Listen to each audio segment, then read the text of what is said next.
Okay. Greetings and salutations, everybody at the Rocky Mountain chapter of the Society for American Baseball Research. I'm your vice president and host for this evening, where our guest of honor is Will Bardenwerper, an American writer specializing in narrative nonfiction. He's the author of The Prisoner in His Palace, Saddam Hussein, His American Guards, and What History Leaves Unsaid, as well as a book that just came out on Monday, a book that I just finished a couple days ago and I'm going to be raving about for the next hour. It's called Homestand, Small Town Baseball, and the Fight for the Soul of America from Doubleday Books. On sale everywhere you get books. Will, how you doing today, buddy? Good, good. Thank you guys for having me. I appreciate it. Yeah, appreciate you taking out time to join us and to talk about this fantastic book. It's published by Doubleday Books, and I don't know if you know this or not, founded by Frank Nelson Doubleday, whose grandson, Nelson Doubleday Jr., was a co-owner of the New York Mets from 86 to 2002. Correct me if I'm wrong. I believe they're also both men are descendants of Abner Doubleday of Cooperstown, New York, the so-called creator of the sport. Well, I happen to know the first part of that, in that I'm a Mets fan, and so yeah, I was familiar with the Doubleday connection to the Mets, and I had kind of maybe surmised that there could be a relation with Abner, but I had not, I wasn't sure about that part. Yeah. That's pretty funny. Yeah, I you mentioned the Mets thing, and that's kind of where I almost wanted to get started is can you share the story of where you were October 19th, 2006, game 7 of the NLCS, and if you want to include your thoughts on Adam Wainwright and Carlos Beltran, feel free. Oh yeah, well, I guess to back up a tiny bit, because I grew up in DC, and so a lot of people ask, are you a Nationals fan? And first thing I'll say is, well, we didn't, there weren't, the Nationals weren't there when I was growing up, and so most of us were Oriole fans. That was the closest team, and that was kind of when they were, had in the mid '80s when I was a kid, Cal Ripken Jr., the World Series, they had some real fun, successful teams back then. But fast forward to when I get out of college, I was living in Manhattan in the late 90s. And that was with the Bobby Valentine Mets and, a real scrappy sort of bunch of colorful, charismatic underdogs that, were pretty successful. Usually the Braves would end up beating us at the end, but we had some good fights over the years. The first Subway Series took place then. 9/11 happened. Baseball was kind of a great way to pull the city together, through those tough times. The Yankee dynasty was going on. So it was just a fun time to be a baseball fan in New York. So I kind of really grew to love the Mets, went to a lot of their games out at Shea Stadium. I ended up joining the military after 9/11, like a week later. I was kind of inspired by the fire department, the police department, and different forms of service, and ultimately chose to serve in the military, which brought me to Iraq in 2006. And we were stationed in kind of a remote outpost to the northwest of Ramadi. It was a pretty violent year and a violent part of the country in one of the more violent years of the war. So not a ton of great memories from that experience, but one of the fun things that we did, there was a friend of mine who was a really passionate St. Louis Cardinals fan. I'm, of course, a Mets fan. And the games, it's like a 6 or 8 hour time difference. They're ahead. And so, the 8 o'clock Eastern time starts would be like, 2 or 3 in the morning there. And we would wake up and watch them on the Armed Forces Network. And, when they won, it was great. You didn't really sleep because that would lead kind of right into breakfast and the next day. When they won, you kind of rode that high, into the next day. When they lost, you were just like, well, I should have just slept. I didn't get anything out of this other than frustration and fatigue. And yeah, that last game, we came up short. The Cardinals, did they go on? They won. I think they won the World Series that year, right? They certainly made it to the World Series because they beat us. And so, to this day, that Cardinal fan, sometimes gives me a hard time about how they prevailed. But yeah, that's where I was watching the Mets. Yeah, that again shows your dedication to being a Mets fan. It's funny because in reading this book, you talk a lot about your family, and I thought I knew where your daughter's name Shay came from, Uh, and I also thought, well, maybe that, there was a minor league outfield prospect in the early 2000s named Fletcher Bates. And I thought, man, this guy Mhm. is really a hardcore Mets No. fan. Not exactly that. I don't know if you want to tell everyone where the names come from, but, or that's something you got to read the book for, right? No, they're both family names. Bates has no connection to baseball. Shea, I'm not gonna lie, like that was a added bonus. It's more of a family name, O'Shea. Like my mom's side of the family, Irish. We just dropped the O, but the connection to Shea Stadium might have played a minor role in my thinking, at least.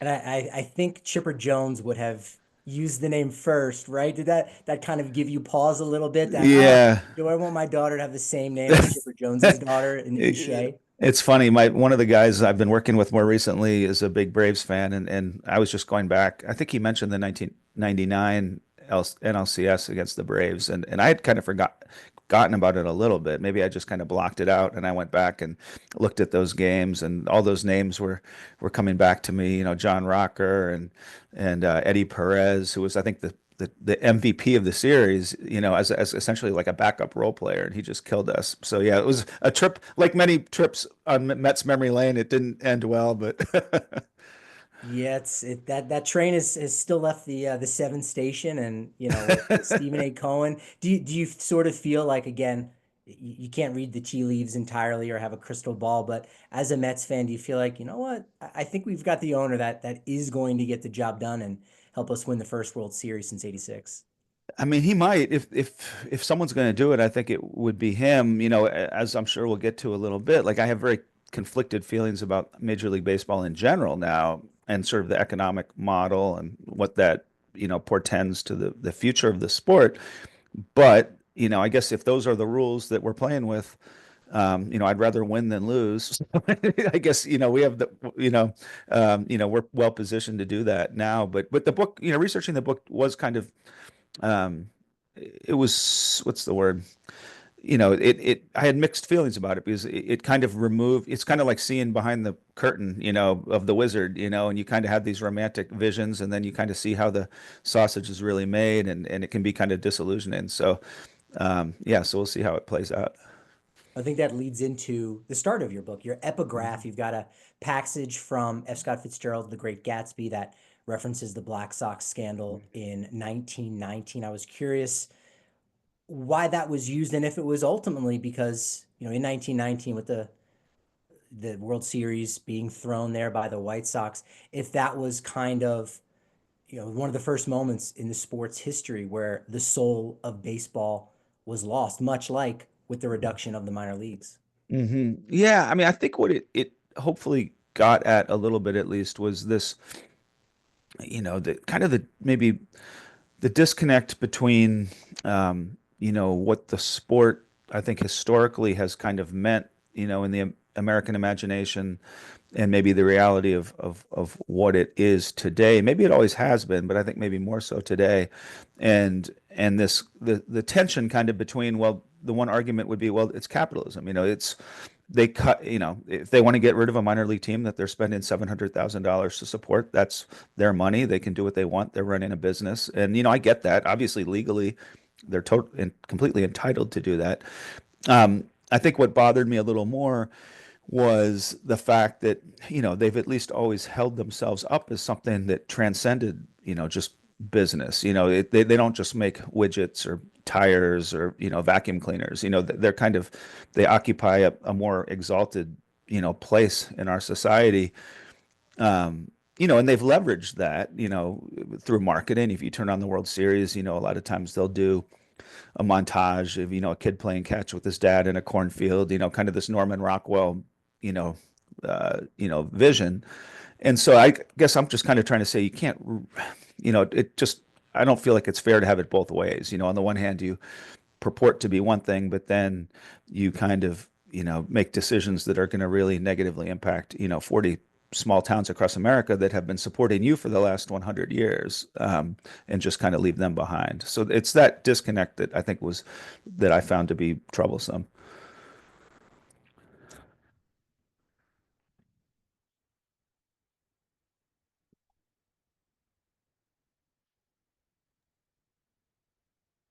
Yeah, that is a great summation of the fact that in Major League Baseball, they are the purveyors of the sport. And Hmm. this story, Homestand, small town baseball, and the fight for the soul of America, which I read using a minor league baseball card of the mascot for the Rockies High A affiliate, the Spokane Indians.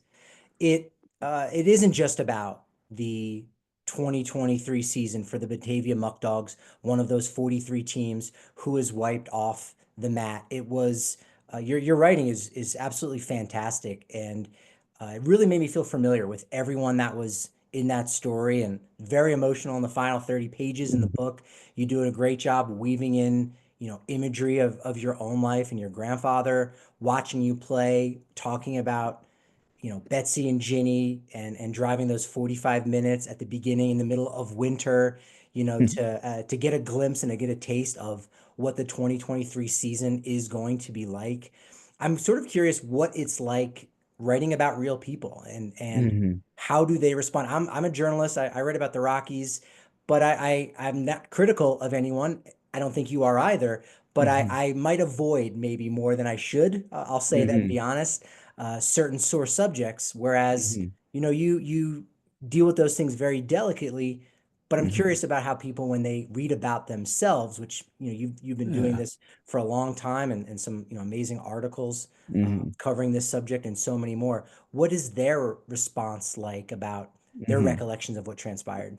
Yeah, and I mean that's a very important question, and it's one of the hardest parts of, this business of if it's like a long form magazine article or a book that is dependent on, having people welcome you into their lives. And it's even more tricky than like covering professional athletes because those are all public figures. They're making tons of money. Like if, you're probably not going to lose a ton of sleep if one of them gets upset. But, these are just regular people that I'm writing about. And so I am sensitive to the fact that, I'm dependent on them to allow me to tell their story. They're not, getting anything out of it other than hopefully, someone bringing, their experiences to life, which, they may or may not even want, at the beginning of the process. And so I guess what I would say to you and what I kind of try to say to them is, first of all, like I'm not just kind of gonna parachute in for like 3 days and leave. You see some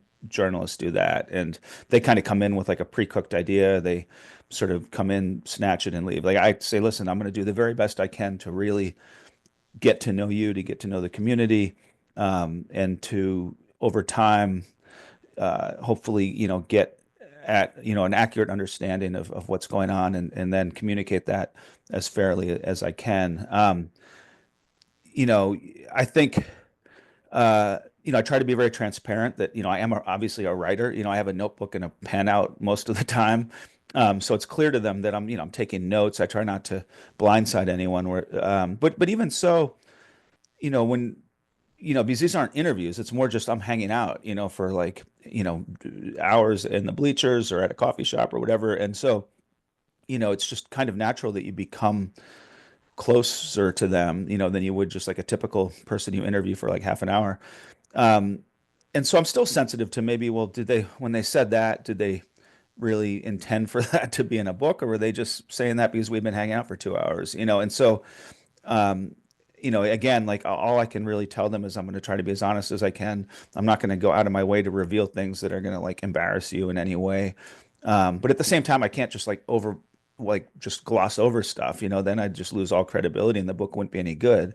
Like just to give you an example, like today, I got a text message from the owner of the team, Robbie, who's, a prominent character in the book. And it was like all caps. He's like, please call me, exclamation point. And I'm like, oh shit, like he just got the book. And now, what, I quickly started thinking like, what could he be really upset about, and there wasn't a lot, but there were a few things in there that were, about his family and his wife's challenging upbringing. And, I kind of suggest that he's, a little on the cheap side when it comes to certain things, even though I think the overall portrait of him is very positive, but it's not like 100% positive. So I was like, shoot, like, I was kind of nervous. And it turns out, he's halfway through it and he loves it and he wanted to find out how he could buy 20 copies to give to his friends and everything. So it was fine, but it just shows that, that anxiety is still always there because you kind of feel like you, you don't want these people to regret having you around. I guess is one way of saying it. Yeah, there was definitely, I didn't find there was anything inflammatory Hmm. about any of the people in the book. And even like you said, okay, he can be the owner can be a little bit frugal, but you also understand why, because you've Hmm. outlined so many other things. Because again, you're not just dropping in, you've really Hmm. entrenched yourself, going to the pub coffee hub and just Hmm. all of these different, you became a part of their family in the summer. And Hmm. anyone who is at that ballpark and a part of the Batavia Muckdogs does become, part of that family, and that's very very clear in this book. The thing that you do well, besides just that piece, the hey, what is it like to follow a team for an entire summer, is because this is a summer collegiate baseball team. So one of the 43 teams that I think it was part of the New York Penn League, Hmm. one of the short season leagues that were available when players first got drafted. And there's a lot of notable players that have come through the Batavia Muckdogs, but now it's a summer collegiate league. We've got a couple of those in Colorado, the Rocky Mountain Collegiate Baseball League, Mile High Collegiate Baseball. So, but it's very different, right? It's a different breed of game altogether. Yeah, yeah. And I think that's one of the things Robbie may not have been thrilled about, but I'm honest about the fact that, the quality of baseball is not the same.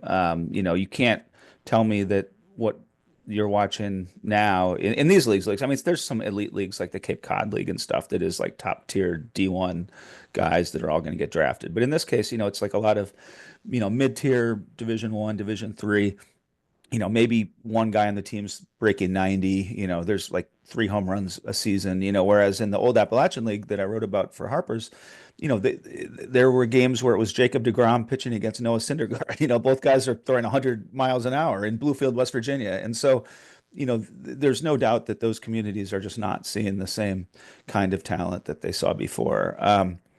Now, the flip side of that is that, to the extent that some of these communities have resurrected baseball in the form of these college teams, it still provides, that sense of community. It gives people a place to go, over the course of the summer for an affordable price with their friends and their neighbors, and to find sort of that camaraderie that was, one of the most important parts of the experience in the first place.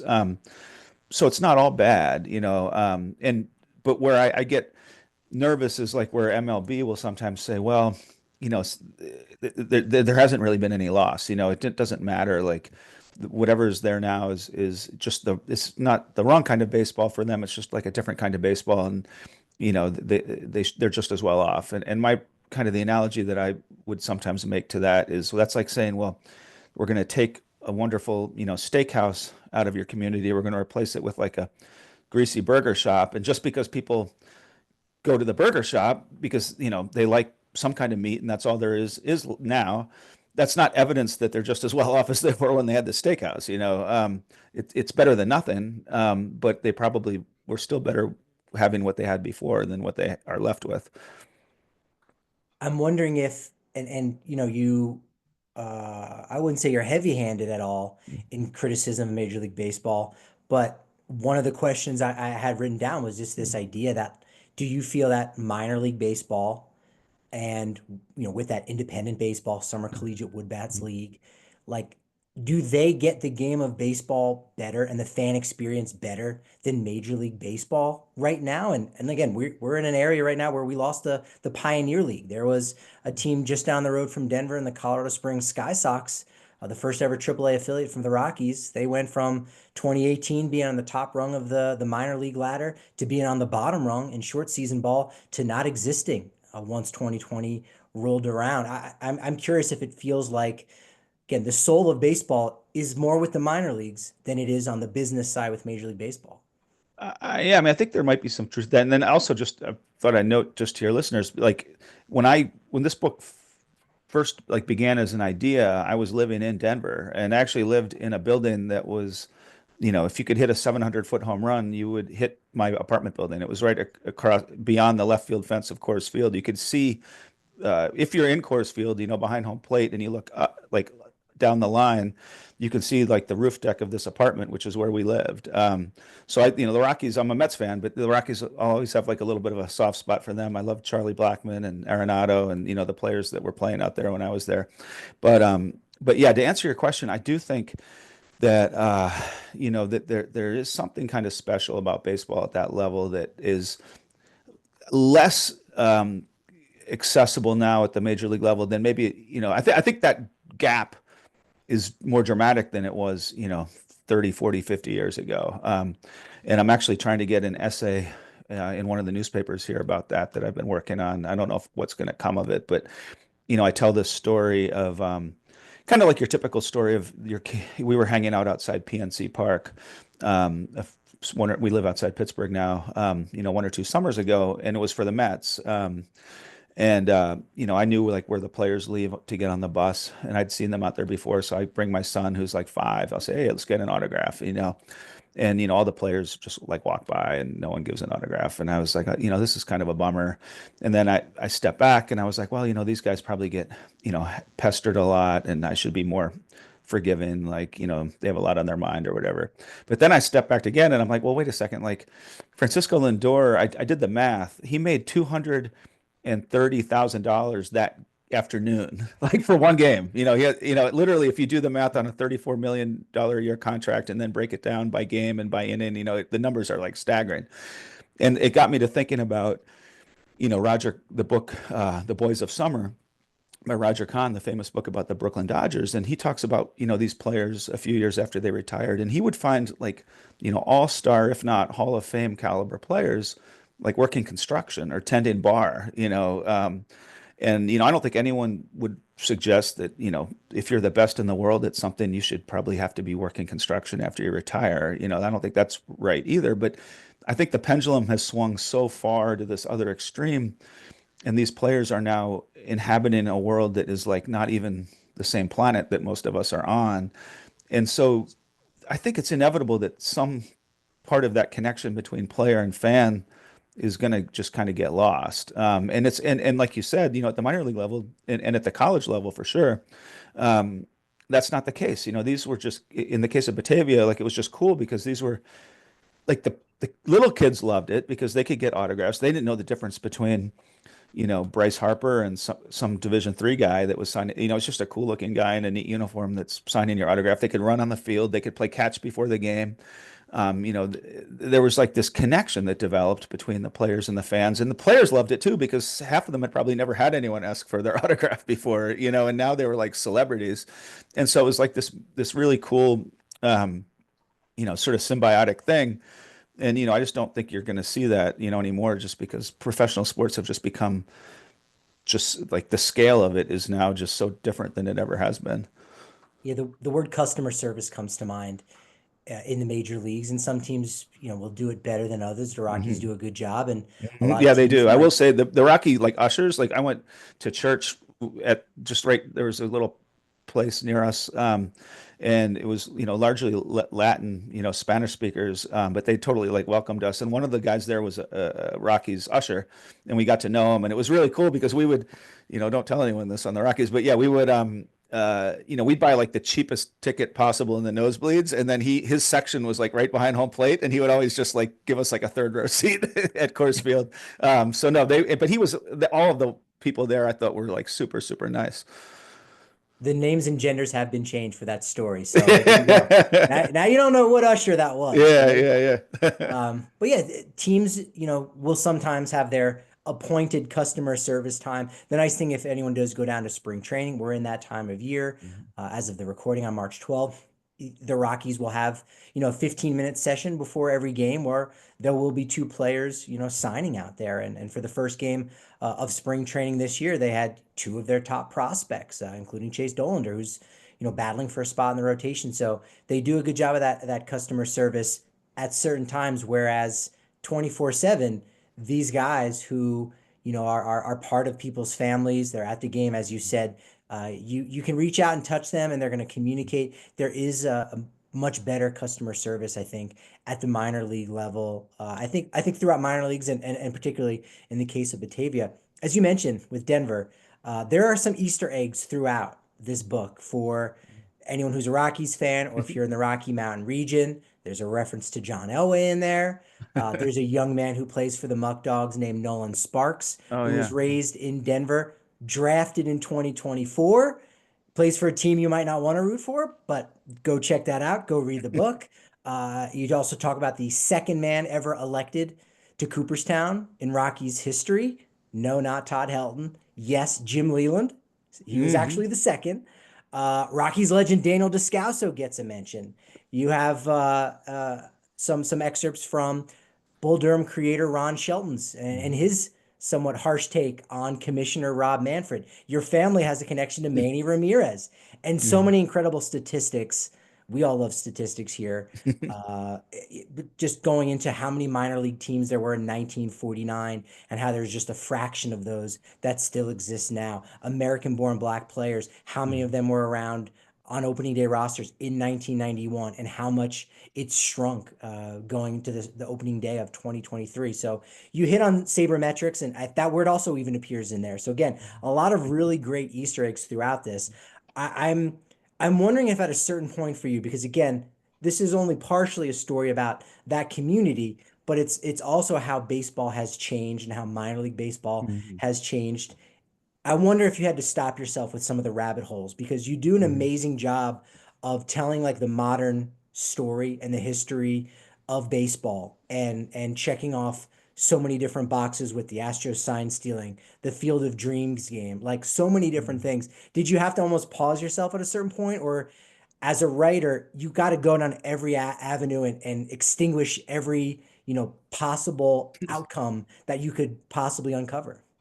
Yeah, I mean that was a very tricky thing to do because you're right. Like, I mean, there's so many different directions you could go, and any of those ones you just mentioned, you could write, like at least a few chapters, if not like your own book on that. And yet you can't kind of lose your sort of narrative momentum of, this summer, this story, these people to go on like a 45-page detour on, the evolution of talent development, and but at the same time, like a lot of these were important issues that should at least, kind of demanded at least to be addressed in one way or another. And so, yeah, like, I would try to address them, but to do it as, I don't want to say quickly, but to do it in a way that like you weren't, the reader wouldn't feel like they were uh, taking too long of a detour and for kind of forget where they were, in the overall story.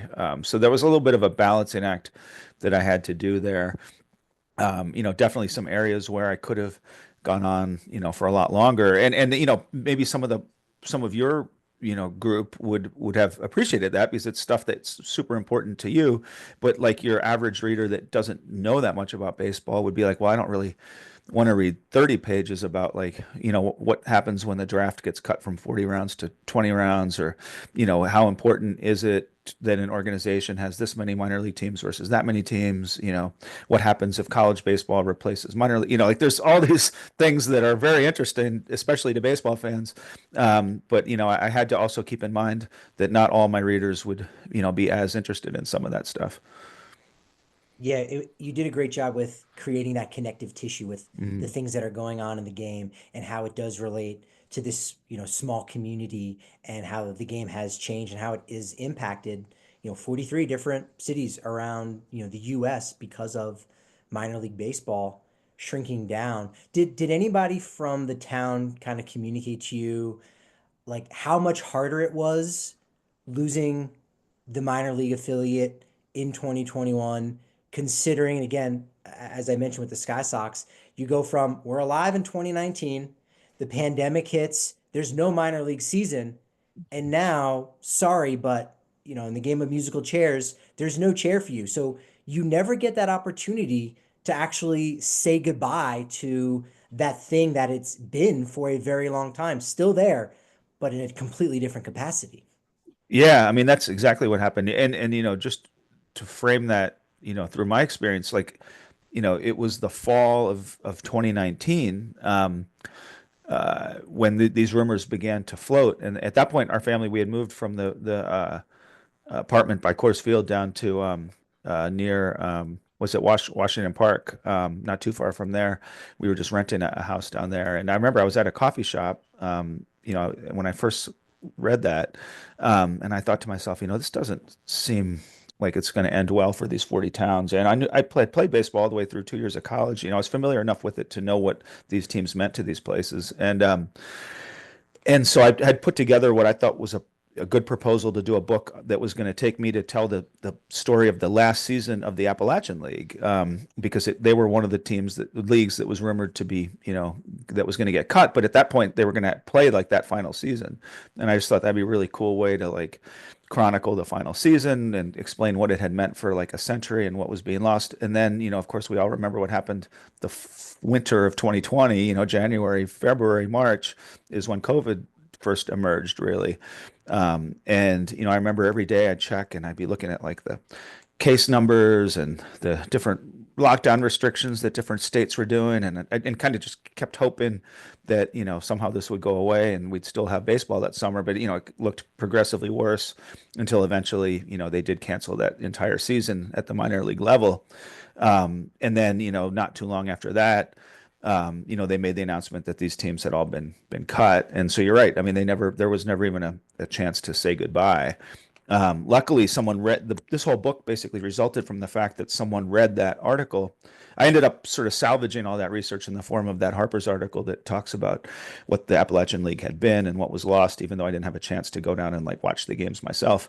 And someone read the article and reached out to me just through my website. And he was a gentleman that I write about in this book, Bill Kaufman, who lives in Batavia. He's a writer himself.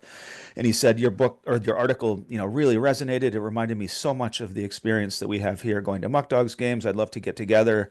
I'd love to buy you a beer, just talk baseball. And Batavia is only about 4 hours from Pittsburgh. And so I figured, okay, why not? I jumped in the car a few weeks later and went up and met him.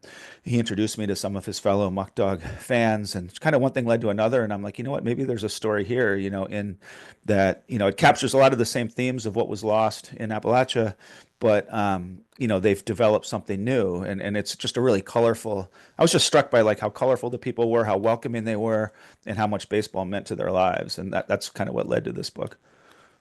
Kind of coincidental that on this day 5 years ago, the Rockies canceled their game.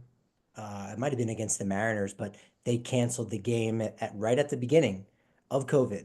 And then I can remember March 13th, I was still a high school teacher at that Oh, point. is that And minor league? Their minor. I mean, their spring training game. Is that what you're spring saying? training was Yeah, yeah, ended. yeah. And that was obviously the start. I think it was March 11th, would have been Rudy Gobert and everything that happened in Utah at Ah, the Jazz game. And so we're right now at that 5 year mark where it kind of all yeah. went down. And I can remember on March 13th saying to everyone as all the teachers at my high school packed up, for we're just gonna be gone a couple weeks. I said to everyone, kind of half joking, I'll see you next year, Wow. next school year. And sure enough, yeah, we didn't come back that year, and some people did come back in the fall of the next year and try to make it work. Others went to online schooling and things of that nature, and the rest is history Wow. from there. But yeah, five Yeah. years ago, essentially to today, Yeah, you're right. was You're right. COVID and the death of minor league baseball. And you're, yeah, I mean, it's bad memory lane. I remember because I was skiing. I had the, season ski pass. I was out in like Breckenridge or Vail or something. And I remember being on the lift, like, yeah, right around here, like early March. And there were a bunch of guys from Boston. And I remember, I was just listening in on the conversation, and they were saying, yeah, we flew here from Boston, and yeah, there's this thing called COVID, and yeah, it shouldn't be a big, deal. We'll fly home. And like a week later, like the mountain closed, and that was the last time I skied that year. And I think the next year it might have opened up, but yeah, everything hit like a tidal wave right around this time. You're right. What are your thoughts on we talk about, the how Batavia was able to, salvage a life, after being a minor league affiliate. I can remember them in the 90s and 2000s being associated with the Phillies. They, of course, were, around even before then. But thoughts on teams that also, another former Wood Bat League team, the Savannah Bananas. Do you feel like a team like them, which very much like a minor league team in their ethos, obviously, what they're doing for the game of baseball? I mean, yeah, they're a cool story. I actually interviewed their owner or creator, or whatever you want to call him, for this. I didn't write about him in the book, but I did talk to him. And I think, it's a big tent, and it's the more people you can get into the game, the better. I do think though that like I think there's a fine line between, at least for baseball. I mean, I don't even think they present themselves as just baseball. I mean, they're something different. They're like entertainment, and I don't think he would dispute that. I think that you don't want to, for at least the baseball fan, you don't want to go too overboard to just becoming just over the top. Where all of a sudden it doesn't even resemble baseball anymore. And I do think that like some of the fans, you know, there's a happy medium, I think, where you can appeal to sort of the baseball purist, kind of the old school fans that are there for the baseball, and they don't really care about the pageantry. They don't care about the crazy promotions that take place between innings. They're just there to see the baseball, and they're the ones that were probably the most impacted by contraction because the quality of the players, which was what was most important to them, has been lost, and the ability to track people as they rise up, through the ranks. And that's something that was, meaningful to a lot of those fans. Then you have your other basket of fans who are kind of just more there for a good time, a place to bring their kids, to mingle, to socialize. The fact that the guy's throwing 88 versus 94 may not be super important to them. And, they're more probably also, the sort of the goofy gimmicks and stuff that have historically been part of minor league baseball. That's probably more, that would appeal more to them. And so I think, some mix of that is the perfect sweet spot because it's not so crazy that like, you alienate the purists, but there's enough fun stuff to keep the kids interested. Like I think the best example of that I actually saw in the course of my summer, because I went to other minor league games too, just as a fan, and I talk about it in the book. I brought my son to a Kannapolis game, which I think is what is it? High A, not double A, might have been high A, down in North Carolina. But in any case, they have like a beautiful ballpark, lots of grassy areas. They have bouncy houses kids can play in, craft beer areas, good food, funny little zany things between innings. But it's also like super great quality baseball.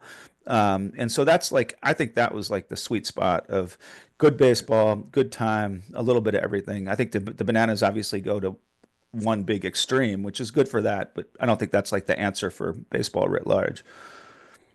That was one of my more favorite parts of the book, where you go out and kind of see how the pros do it, quote unquote, for what are now the Kannapolis Cannonballers, Yeah. but previously the Kannapolis Intimidators, Mhm. named after Dale Earnhardt, who was a part of that ownership group, and how NASCAR kind of did something similar to what Yeah. Major Yeah. League Baseball did, and how that backfired in a lot of different ways. So Mhm. again, the way you were able to weave that story, I think, was fantastic in informing and talking about how the game has changed in a lot of ways.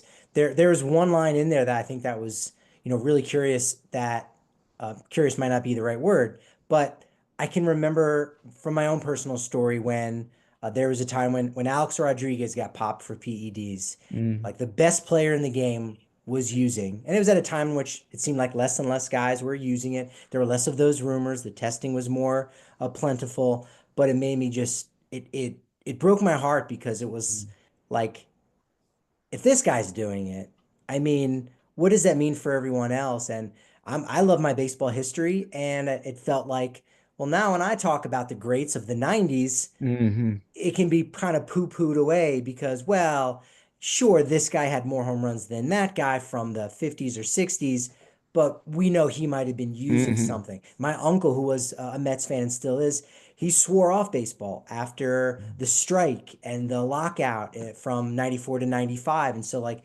baseball has this way of really hurting the ones that love it the most. And the Mhm. line that jumps out to me from the book, and as you said, you've got these mixed emotions, was, quote, wearing my Mets cap now makes me feel like an accomplice to an enterprise I feel guilty supporting. Yeah, I mean, I was, surprised by the extent to which you put it the exactly right as far as like burning the people that were the most loyal. Because I mean, some of the people I got to know in the course of the article and the book, were just, the most passionate baseball fans you could imagine. I mean, the one I talked to one guy in North Carolina. He was a season ticket holder for the Burlington, North Carolina minor league team, which I think most recently was with the Roy affiliated with the Royals. And uh, and then Elon University, the Durham Bulls, and like a fourth team. So he was going to like, season ticket holder to four different things. And then of course was like a rabid MLB fan and watched the MLB network and everything. And then when this happened and they took away the Burlington Royals, and then even Durham, he's been noticing stuff that he still goes to the Durham games, but he complains it's becoming more corporate and more homogenous, and it's not what it used to be. But he's completely sworn off Major League Baseball, and that's the same with some of these other people I got to know. And I mean, these are the if you're talking about a guy that has season tickets to four different teams, that's probably not the person that deserves to be left hanging. If anybody has any questions too, feel free to drop that in the chat. We'll see if we can get those to Will.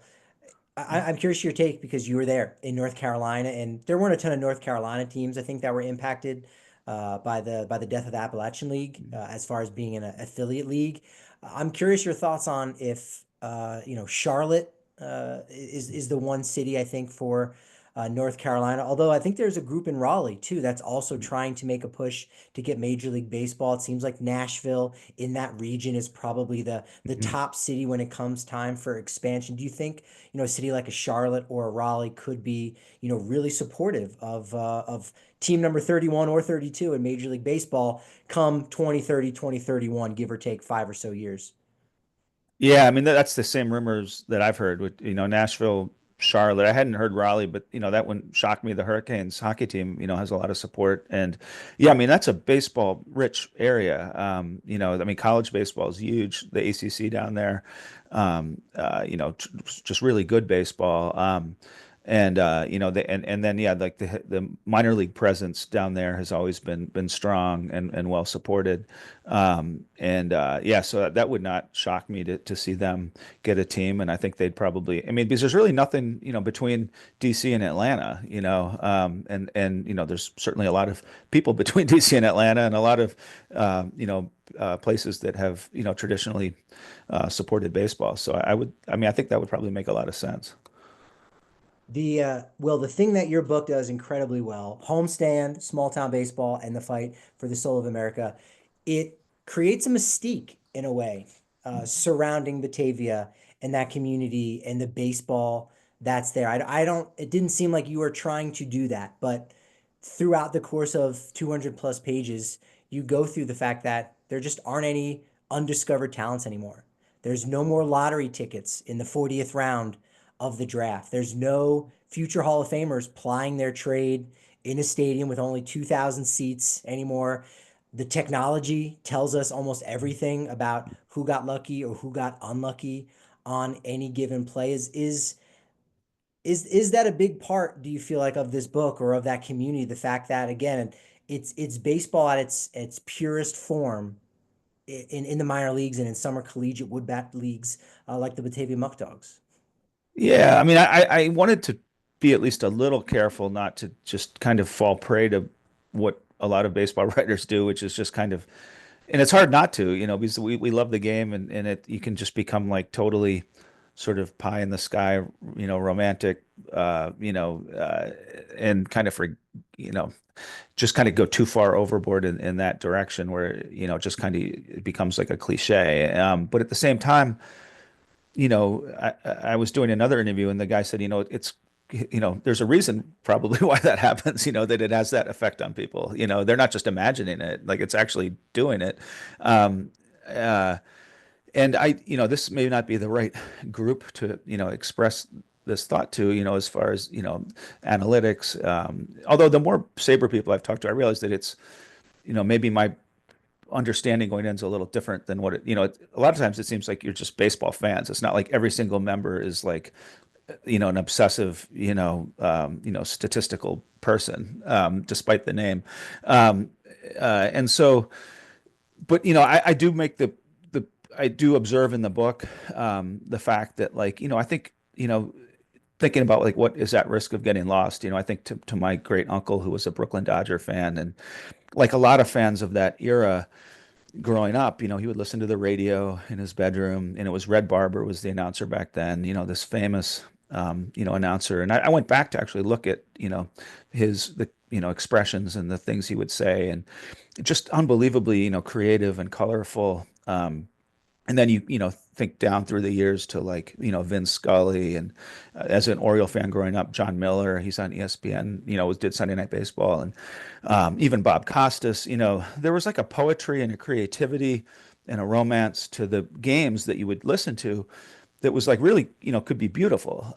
Whereas now, a lot of times you turn on a game and it's like a computer simulation. It's spin, exit velocity, spin rate, just and then like literally like computer simulations of the actual humans on the field, doing something, to illustrate these different the analytical categories that they're discussing. And it's like some of us at least go to the ballpark to like escape technology's onslaught into our lives, not to get even more of it. Uh, the character Bill in the book I write about him, he doesn't even own an iPhone. Not only does he not own an iPhone, he doesn't even own a flip phone. I mean, he's like one of the few people you run into nowadays. And I joked to him that there was this Yankee Stadium was introducing this AI, iPhone, app that was, I don't even know what exactly it was designed to do, like to improve your ballpark experience or something. And he's like, geez, Will, he's like, I don't know, for 100 years, people have been able to get into the ballpark and find their way to buy a hot dog and a beer without AI. Do we really need that?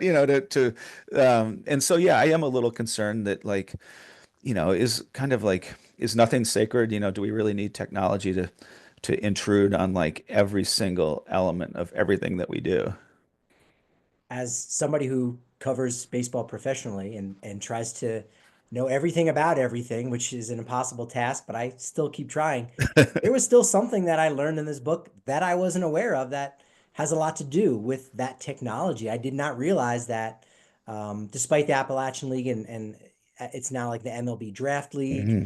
And there's a few others out there. I think Major League Baseball still will float some money to help support in Hmm. various ways. I didn't realize that MLB was experimenting with AI to the point where like they don't need camera operators, they don't need Hmm. directors or producers to record a game, and that was upsetting to read, but also not surprising that they're going that route. And that again, that is part of a lot of the different things that you touch upon of how the game is changing in that way and it's losing its soul.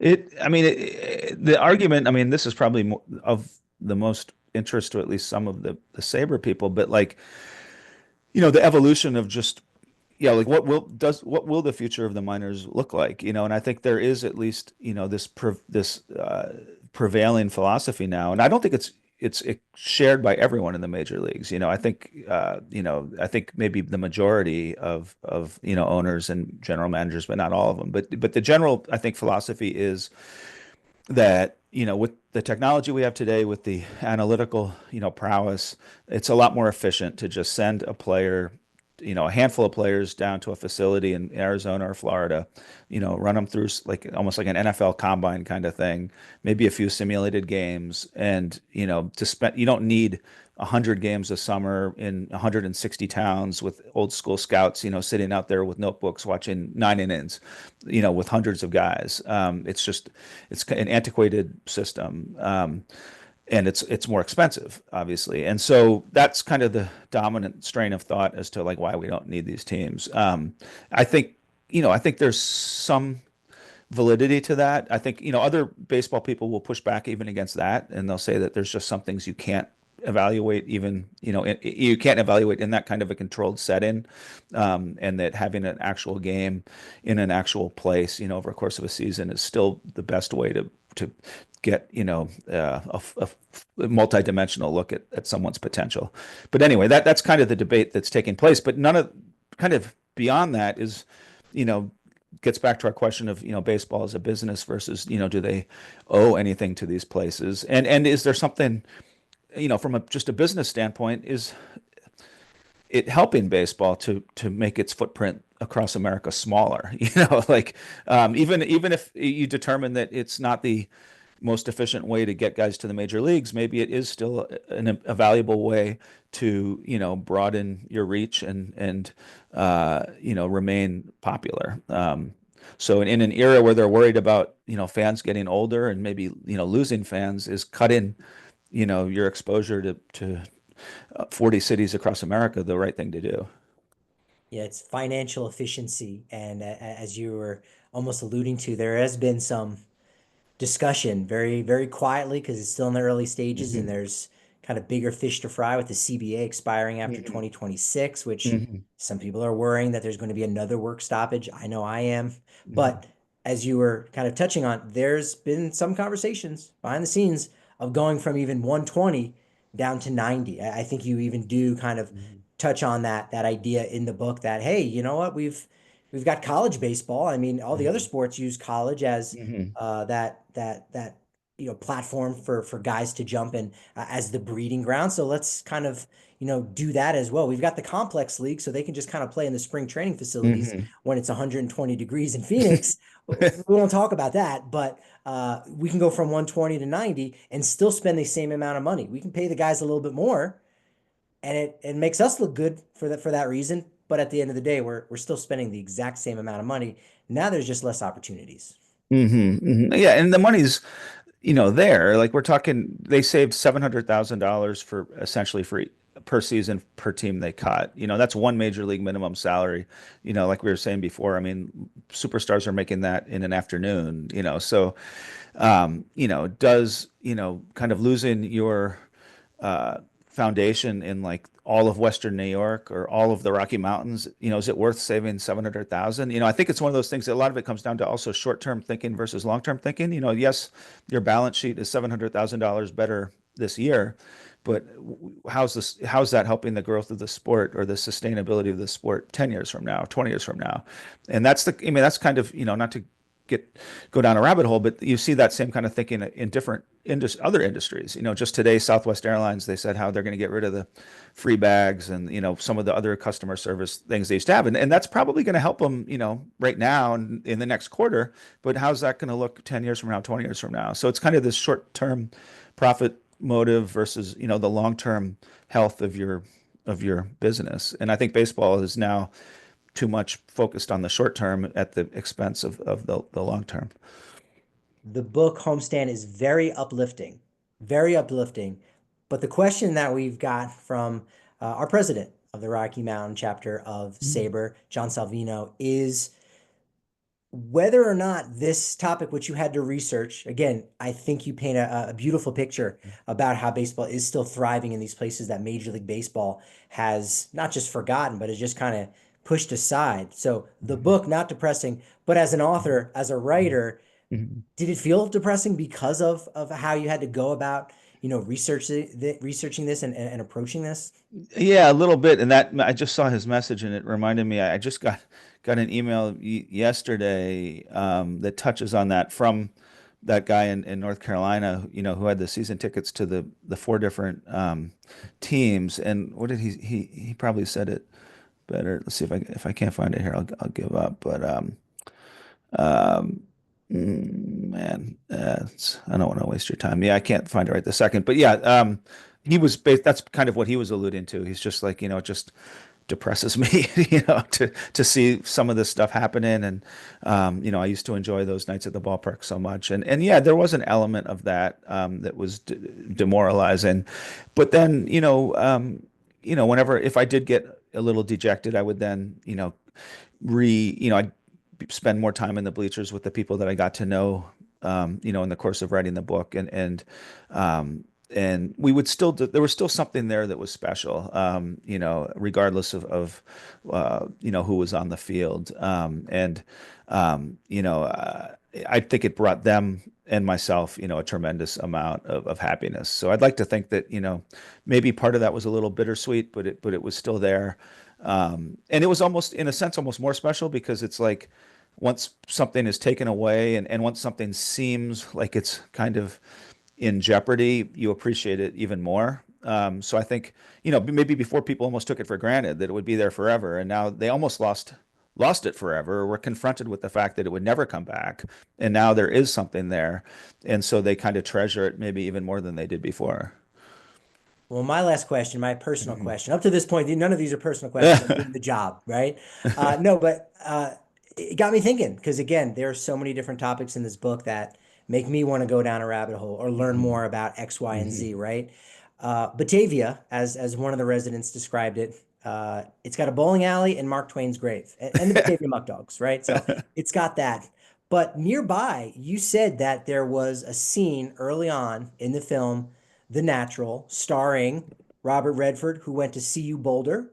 So there's a I local didn't know that. connection there. He didn't graduate from CU Boulder. So his life was ruined after that, after he dropped out of college. So that's really a shame. But it made me think, He like, he could you actually went there create to some play kind of baseball. monument there in the same way that they were able to in Dyersville, Iowa?